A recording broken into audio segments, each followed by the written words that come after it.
this video, we're going to be comparing two very different bookshelves. First, let's start with this one. This is a Sauder 5-shelf oiled oak finish bookcase. Let's take a look at the other one. For comparison, we have the Furrino 5-shelf bookcase. You can see this one is a lot taller than the 3-shelf Furrino, but a lot more narrow. Also, you can see here we don't have books in this bookcase. Instead, we have hats and other things. That's because this bookcase has a 10-pound weight limit on each shelf, so you don't really want to overload it with books.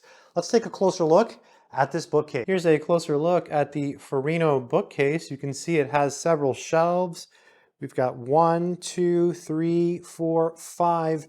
Also, this was very, very easy to put together.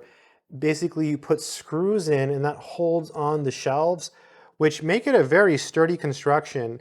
Despite the materials being quite thin, it feels very sturdy, and I think that's by construction because it's so narrow, because the shelves are actually screwed in.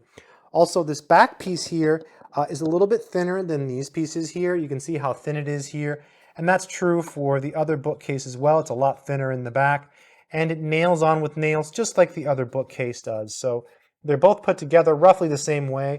This one does have screws though, and the shelves are not adjustable. But overall, it's a really nice space-saving bookcase that I think is pretty awesome. So if you're looking for a nice space-saving option, this might be a good one. And just keep in mind that there is a 10-pound limit on each of the shelves. Here's a closer look at the Sauder oiled oak finish 5-shelf bookcase.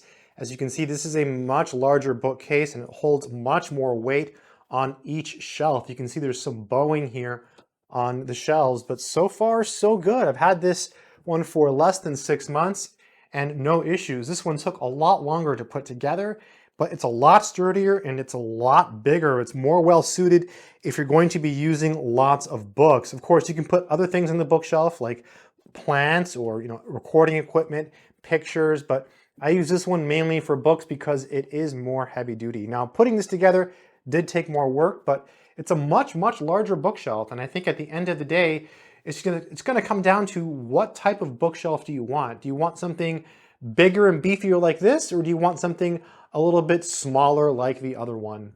In any case, I think they're both great bookshelves. I hope this video has been helpful. Good luck.